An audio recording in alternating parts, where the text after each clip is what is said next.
Assalamualaikum warahmatullahi wabarakatuh. Halo, kami perwakilan dari kelompok 25. Sebelum itu, kami ingin memperkenalkan diri. Untuk saya sendiri, perkenalkan, nama saya Wahyu Irbananto, NIM D600-200-129. Saya dari Prodi Teknik Industri. Nah, pada kesempatan kali ini, saya akan menjelaskan mengenai pengukuran. Namun sebelum kita masuk ke pengukuran sendiri, kita mengenal terlebih dahulu apa itu fisika, karena pengukuran sendiri itu merupakan bagian ilmu dari fisika. Pengertian fisika ini merupakan salah satu cabang IPA atau ilmu pengetahuan alam yang khusus menggambarkan gejala-gejala alam dan sekaligus menjelaskan secara kuantitatif. Kuantitatif sendiri yaitu artinya bahwa apapun yang dinyatakan dengan hukum fisika harus dapat dinyatakan dalam angka-angka lewat pengamatan dan juga pengukuran. Seperti itu nggih. Itu untuk pengertian fisika tersendiri. Kemudian ke pembahasan kita yaitu pengukuran. Pengukuran sendiri merupakan membandingkan nilai suatu besaran yang diukur menggunakan besaran sejenis yang ditetapkan sebagai satuan. Mengukur itu adalah kegiatan membandingkan suatu besaran dengan satuan. Mungkin itu kita lanjut. Saya ada beberapa pengertian mengenai pengukuran menurut para ahli. Untuk yang pertama yaitu Mardani 2004 yang menyatakan seperti ini. Pengukuran pada dasarnya adalah kegiatan penentu angka terhadap suatu objek secara sistematis. Kemudian ada Lin yang menyatakan bahwa pengukuran adalah sejumlah data yang dikumpulkan dengan menggunakan alat ukur yang objektif untuk keperluan analisis. Kemudian mungkin satu lagi dari Arikunto Suharsini yang menyatakan bahwa pengukuran adalah membandingkan sesuatu dengan suatu ukuran. Mungkin itu sedikit penjelasan mengenai pengukuran dan juga menurut para ahli. Kemudian setelah kita mengetahui pengertian pengukuran itu sendiri, lanjut ke apa itu tujuan pengukuran. Tentunya untuk tujuan pengukuran itu sendiri untuk mengetahui ukuran atau nilai dari suatu benda tersebut. Mungkin itu saja yang dapat saya sampaikan, mungkin akan dilanjut oleh teman saya.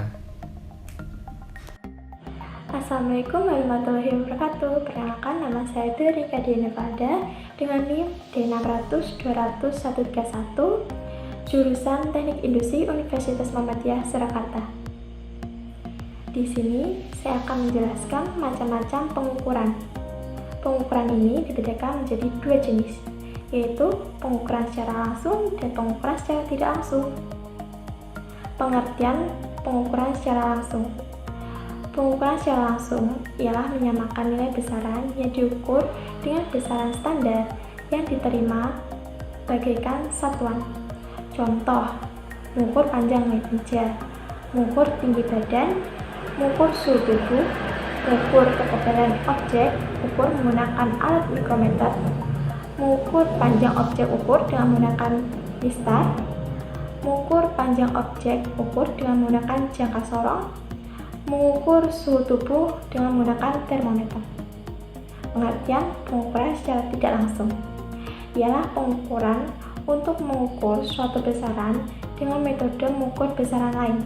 Contoh pertama nih, pengukuran dikala membeli beras serta penjual mengukur massa dari beras, yang maksudnya penjual menyamakan nilai besaran massa dengan satuan massa yang telah ditetapkan. Semacam satuan massa kilogram gram, serta satuan massa yang lainnya. Contoh kedua, mengukur atau lebih tepatnya menghitung volume balok dengan mengukur panjang, lebar, dan tingginya. Metode pengukuran langsung. Kelebihannya, metode ini sederhana dan mudah diaplikasikan, digunakan dalam perusahaan-perusahaan kecil dan perusahaan yang tidak dapat menaksir kerugian piutang dengan tepat. Kekurangannya adalah dibutuhkan waktu lebih lama untuk memperoleh data, waktu yang banyak. Tujuannya adalah hasil pengukuran yang teliti, akurat, biaya lebih mahal karena harus pergi ke tempat di mana pengukuran kerja berlangsung. Pengukuran tidak langsung, kelebihannya adalah waktu relatif singkat, hanya mencatat elemen-elemen gerakan pekerjaan suatu kali saja, dan biayanya lebih murah. Kekurangannya adalah belum ada data waktu gerakan berupa tabel-tabel waktu gerakan yang menyeluruh dan rinci. Tabel yang digunakan adalah untuk orang Eropa, tidak cocok untuk orang Indonesia. Dibutuhkan ketelitian yang tinggi untuk seorang pengamat pekerjaan karena akan berpengaruh terhadap hasil perhitungan. Data waktu gerakan harus disesuaikan dengan kondisi pekerjaan. Misal, elemen pekerjaan kantor tidak sama dengan elemen pekerjaan pabrik.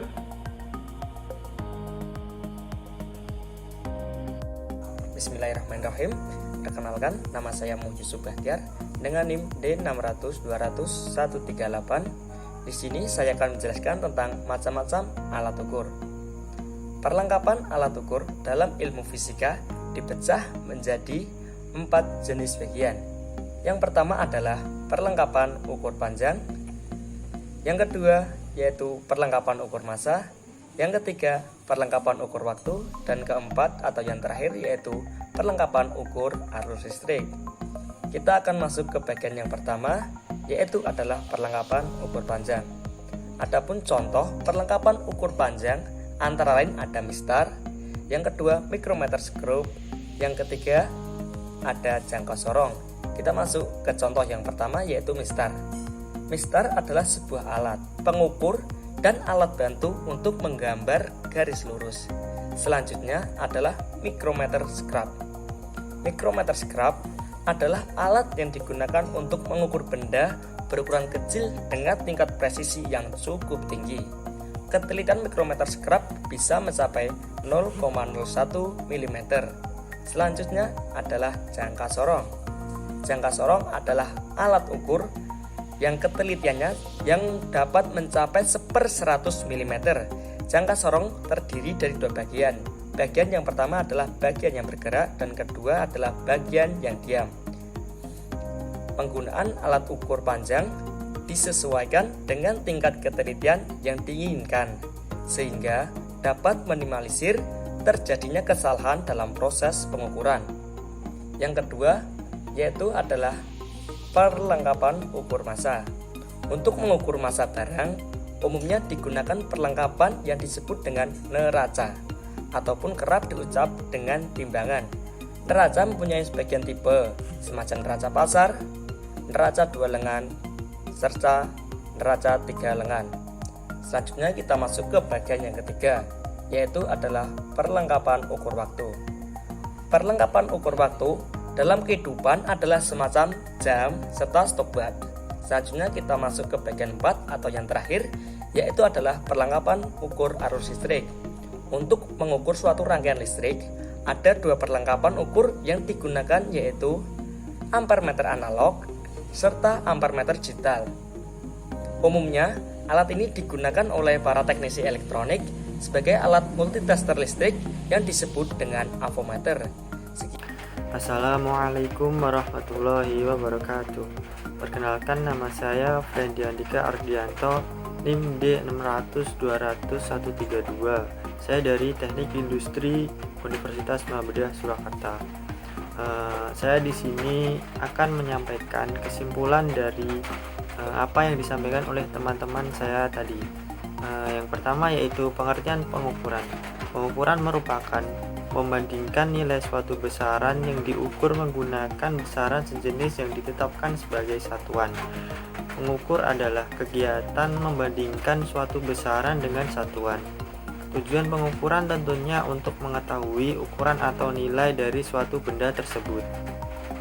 Macam-macam pengukuran. 1. Pengukuran langsung. Ialah menyamakan nilai besaran yang diukur dengan besaran standar yang diterima bagaikan satuan. 2. Pengukuran tidak langsung.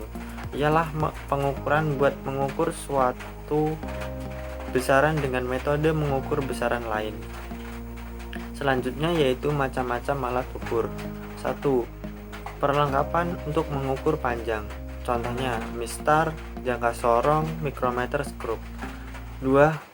Perlengkapan untuk mengukur massa, contohnya neraca. 3. Perlengkapan untuk mengukur waktu, contohnya stopwatch. 4. Perlengkapan untuk mengukur arus listrik, contohnya avometer. Demikian konklusi atau kesimpulan yang dapat kami sampaikan. Kami atau saya mewakili teman-teman saya dari kelompok 25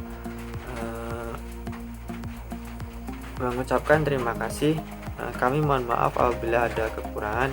Sekian dari kami. Wassalamualaikum warahmatullahi wabarakatuh.